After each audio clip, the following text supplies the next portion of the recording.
Hi guys, hope you all doing well today. So in my previous video I actually discussed on some tips that I think can help a lot of budding artists to actually, when they are creating music, they should also think on how they are going to promote it in terms of challenge, doing karaoke and all of that. The video is on my page. You guys can go and watch it. So today, what am I talking about?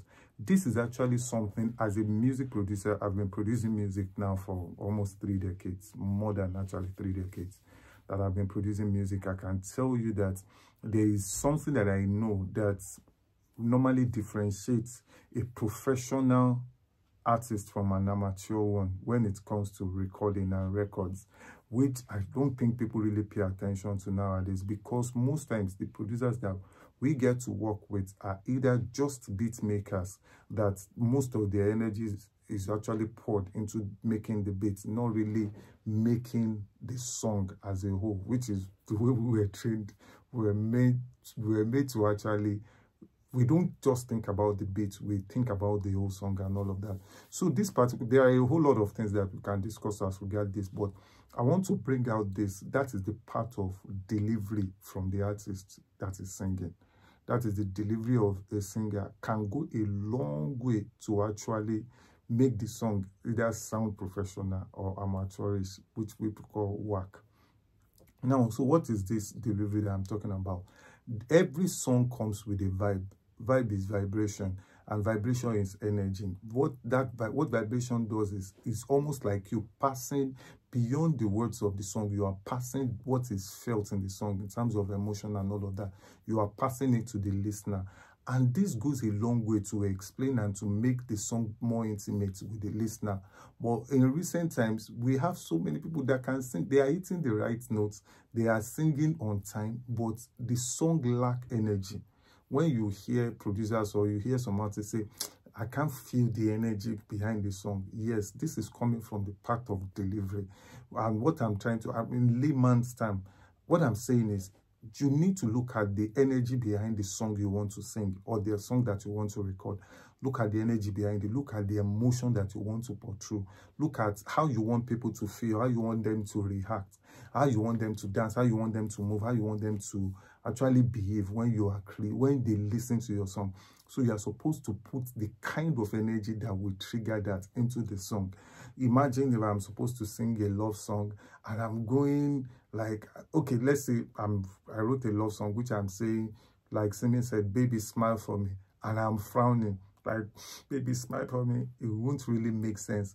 But if I'm able to actually show what smiling means, the gesture and all of that, I'm thinking, though you might not see all of that when I'm recording the song, but there is a way that the energy from that, it's just a psychological thing, we come into what the song is saying, that people will feel it. That's why you hear some people sing and you can feel the pain behind what they are saying.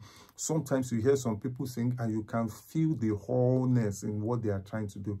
So pay attention to energy, pay attention to the emotion that you are putting into the song while delivering the song. That's why you see us, we have 1 take, 2 takes, and 3 takes. We are looking for the one that really has the energy that will sit on the song. It's beyond your tonality. It's beyond you singing on key.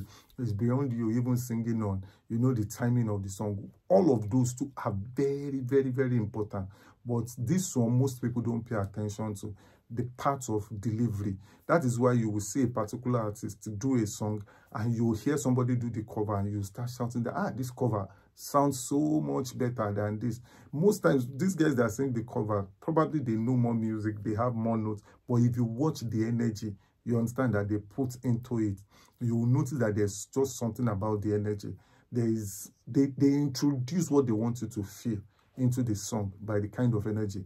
And number 2, yes, I know you are a good storyteller. I know that what you want to have in your song is actually your story, or one story that they gave to you. For a gospel artist, what God has sent to you as a message into the song.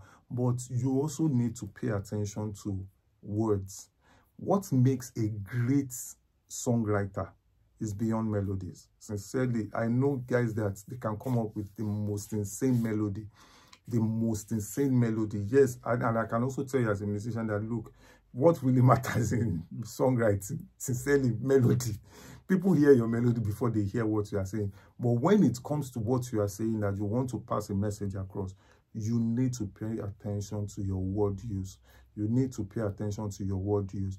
There's no, what makes a song to sound pedestrian or to sound professional most of the time actually has to do more with word use. You know, some people will say rhyming. It goes beyond rhyming. Yes, rhyming is part of it, but it goes beyond rhyming. It goes more to how you are playing with words, how you are describing things that everybody is seeing, and in the way that you describe it, you are using it to compare something that people be like, this thing they do, how did this guy think to this place to actually explain this? You know, that feeling of that I like the way the words that he used, the way he described it, the way he puts it, and all of these things. For those of you that actually did literature, you know all those figures of speech, you know all those things that you can use to create a punchline. So you need to pay attention to your word use. You need to pay attention to how you are explaining the concept that you want to explain in your song. You need to pay attention to all of these things. Yes, I know you have a good story. I know that you have heard many words that other people have used. I'm not saying that you shouldn't use their words, and I'm also saying that probably you should sit down and actually come up with your own phrase, come up with your own punchline, come up with your own expression. You know, it's a different thing if I say figure 8 and I say a body, okay, I'm using the lady now, and I call her figure 8, which everybody has actually called women. And unlike when I look at her, and I like one of Olamide's line, and you said you have a body like a Coke bottle, and in your head you'll be like, what is Coke bottle and a woman's body? Then the next thing is you now notice that Coke bottle actually has shapes. You understand? It has that figure shape, and it's no longer using figure 8 that people have used and they have abused. So avoid words that have been used, or phrases, or you understand, sentences that have been used too much. Probably you can create your own. You can look for a scenario to actually describe your own thing. Pay attention to your word use. Pay attention to your word use. And the third one, which should actually have been the first one, the melody. You understand? The melody is king. Melody is king in any song composition. Trust me, many people will say is what I'm saying. If what you are saying is deep, is the truth, it will hurt people if the melody is not too sweet. I'm being sincere with you.